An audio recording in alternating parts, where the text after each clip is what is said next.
NOMI Prin's collusion is a global expedition to expose the power grab of central bankers. Brexit, Trumpian nationalism, and Euro-tribalism as a result of the monetary policy following the U.S. financial crisis. If there was one quote that adequately summed up former Goldman Sachs executive turned acclaimed financial journalist and critically acclaimed author NOMI Prin's fascinating new book titled Collusion, How Central Bankers Rigged the World, it would be Twainus. No, this isn't the collusion that has been dominating the news cycle over the last 2 years. Rather, for financial, social and political matters on Wall Street, Main Street, and around the world, it is something more perilous. Prins, who has a PhD in statistics, as well as experience in the market, and whose previous work was the 2014 release All the President's Bankers, demonstrates a keen eye for important and engaging stories about money, power, and corruption. Prin's most recent work led her on what she called a global expedition to expose international relationships and the power grab of central bankers at the Fed, European Central Bank, Bank of Japan, that have fabricated or conjured money to fund banking activities at the people's expense. Despite all of the complexities surrounding money and its institutions, Prins asserts it is the personal relationships between the players that matter, and they really matter when it comes to the flow of money, the price of money, and the access to money. Collusion was selected as one of Amazon's best business and management books in 2018, and Prins has served on Bernie Sanders' Financial Reserve Advisory Council and is a frequent speaker at finance and monetary policy conferences. We recently caught up with Prins about her book and to get some perspective about some recent economic headlines. You have written several books about monetary policy in the past and have received much acclaim for your work. What were you trying to achieve with this latest work? 3 of the last 4 books that I've written, including this new one Collusion, all examine the juxtaposing of power and money.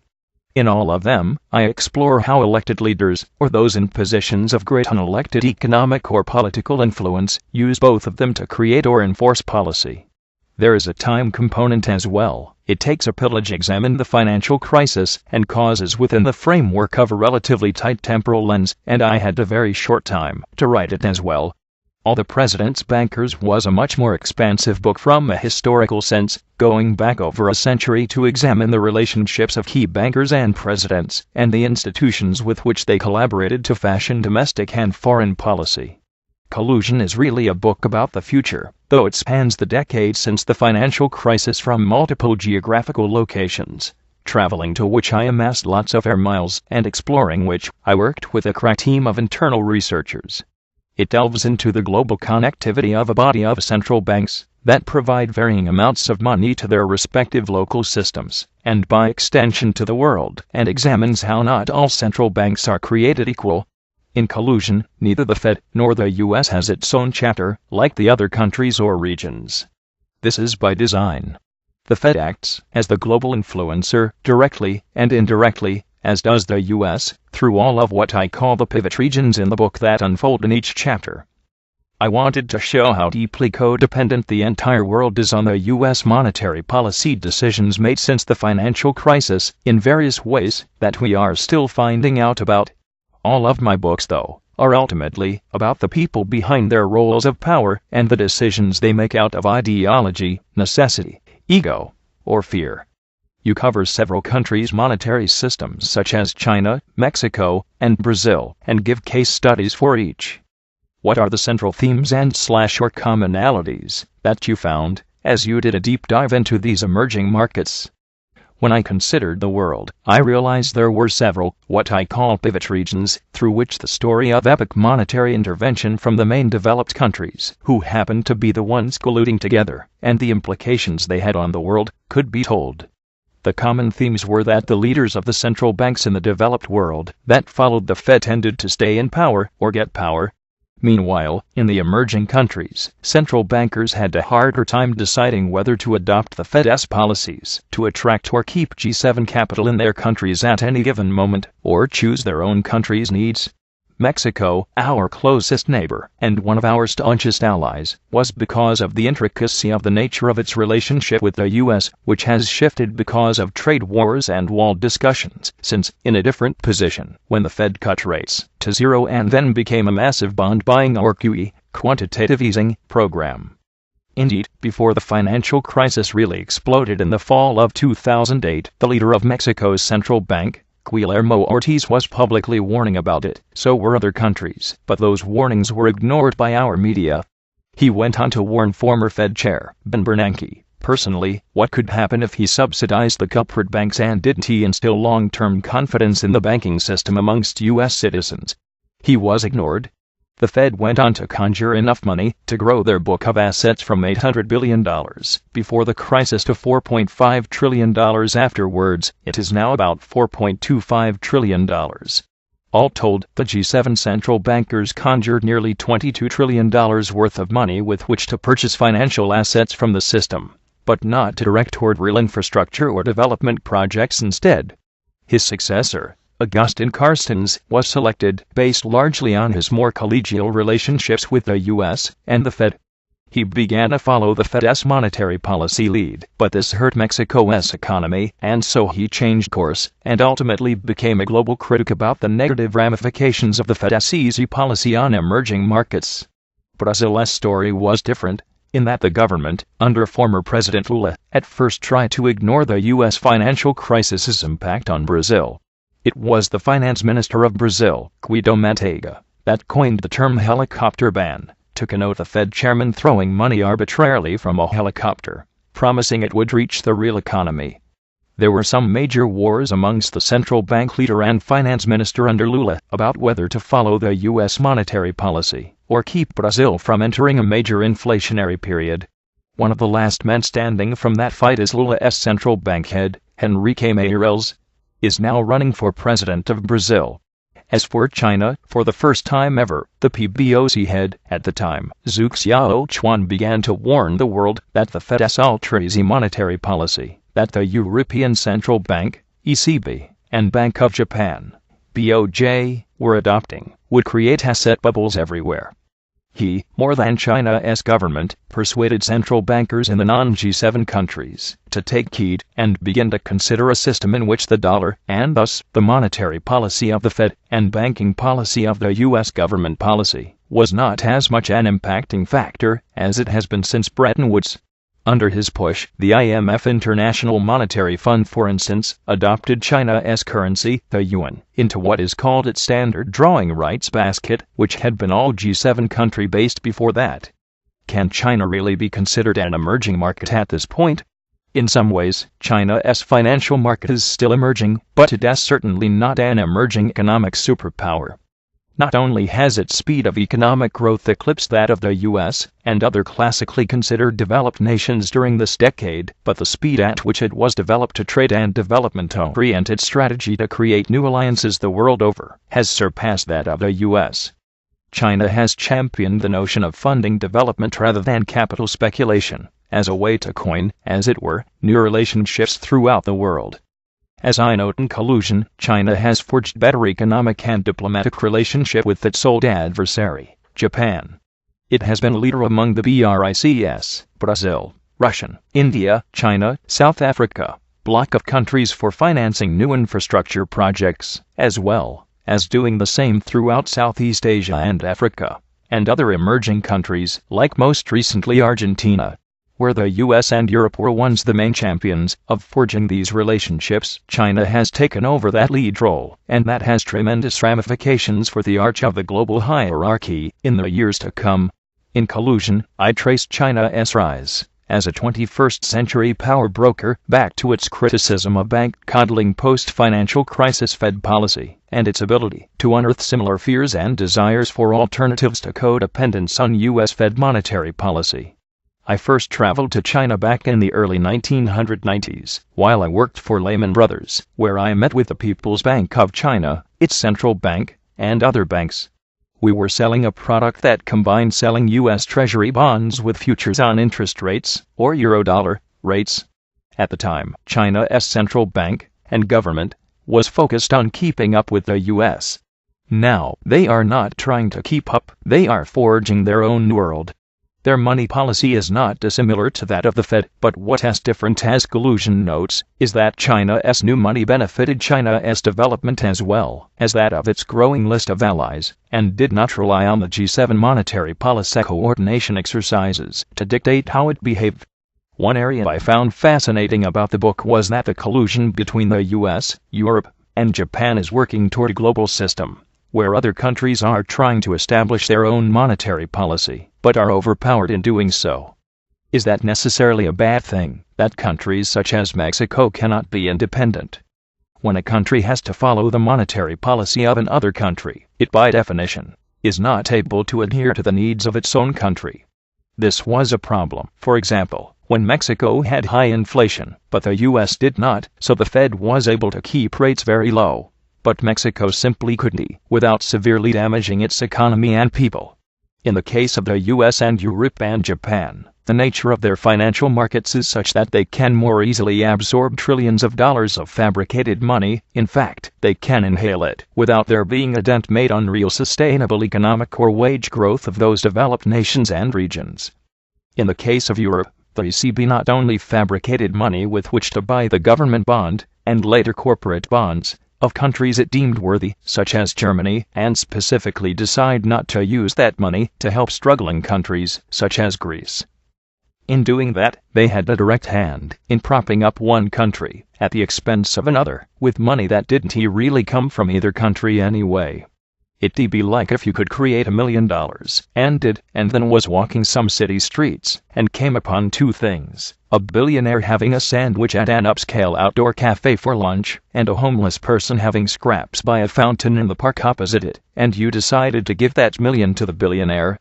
The undercurrent of nationalism in recent years with Brexit and the current administration's America First policy is spreading to other countries in Europe.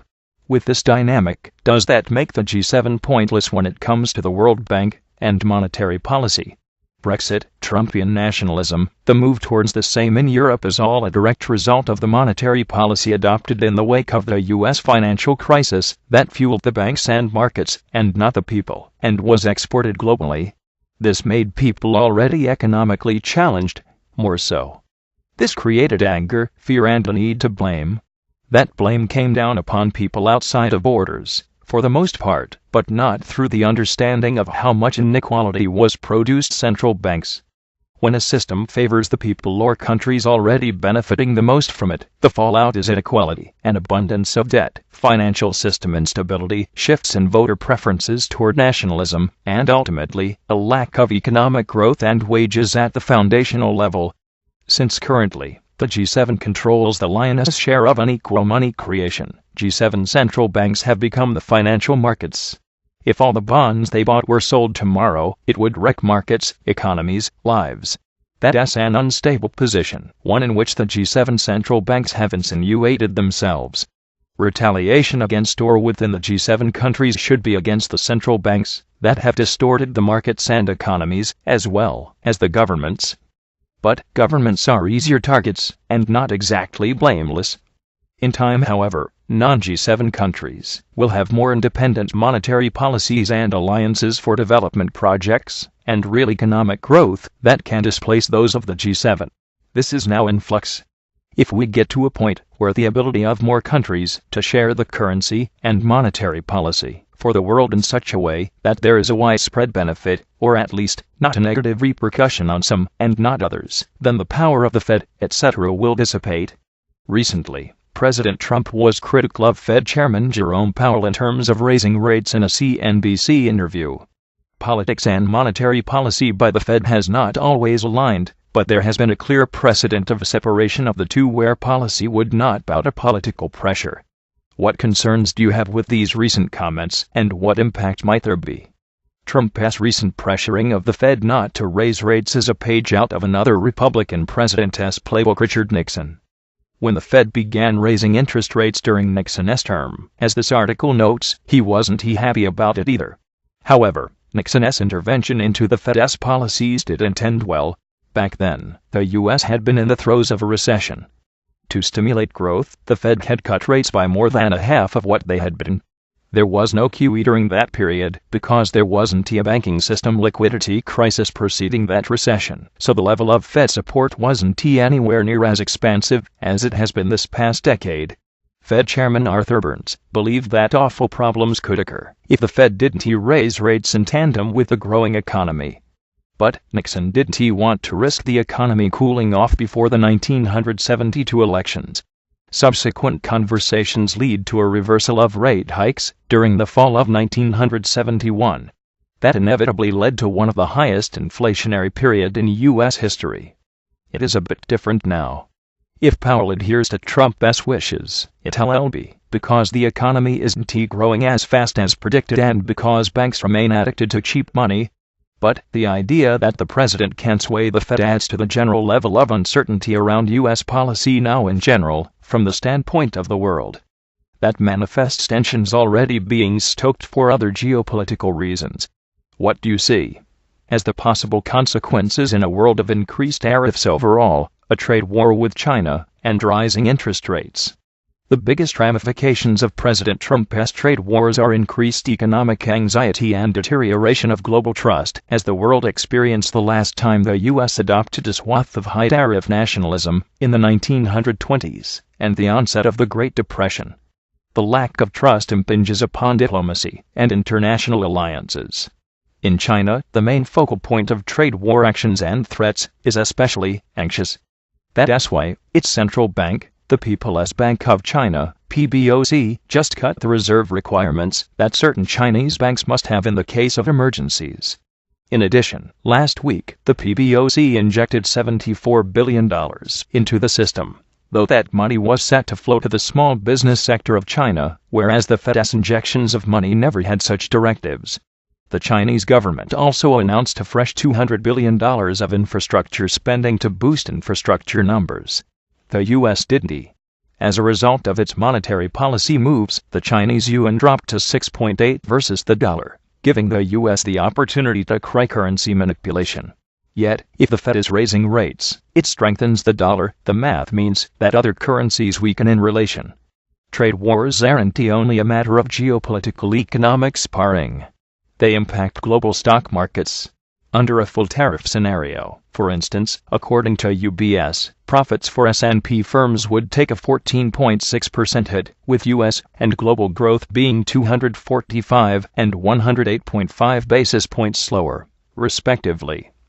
If Trump makes good on his threats to impose tariffs on China of between $200 and $500 billion, major losses would not be far behind. We are now at the 100-day mark before the midterm elections. Which economic issue do you think is the most pivotal for voters to pay attention to, and why? There are several economic and financial areas to which voters should pay close attention regardless of whether they vote Republican, Democrat, third party, or independent. It's imperative we all get on the same page about examining the impact of policies, not the rhetoric of them. First, there is too much debt in the system, whether it be corporate, consumer or student loan debt, as a result of cheap money on the corporate side, and the lack of true economic and wage growth and prospects to make ends meet on the consumer and student loan side. Wall Street is doing exactly what they did with mortgage loans before the U.S. financial crisis, but with corporate ones. Now, leveraged loans or loans made to companies already deluged in debt are being repackaged as collateralized loan obligations or CLOs. As Steve Pearlstein wrote, issuance of securities, like CLOs, leveraged lending and CLO has risen by 38% during the first half of 2018 versus last year's near record levels. When Wall Street packages with a vengeance, it's because it wants to bank the fees before the loans start to default. I worked there. I know this. We should be mindful that all talk of financial and bank deregulation being promoted by the administration, and the Fed, and the Treasury Department can, and has, lead us on the path to banks packaging and dumping their risk on taxpayers. We need a true Glass-Steagall Act to separate our deposits and loans from the speculative and trading and securities creation ability of the big banks. There is a connection. The crisis was worse than it had to be because independent banks could source loans, create assets, and lend money to other banks and investors to buy those shady assets lines with defaulting loans that they knew were defaulting because they get line-level data about it every single day. They just never admitted that. We must be aware that trade wars don't hurt politicians and financial elites because they have more money, as much as real workers who don't. Nationalism and protectionism thwart growth at all levels of the real economy.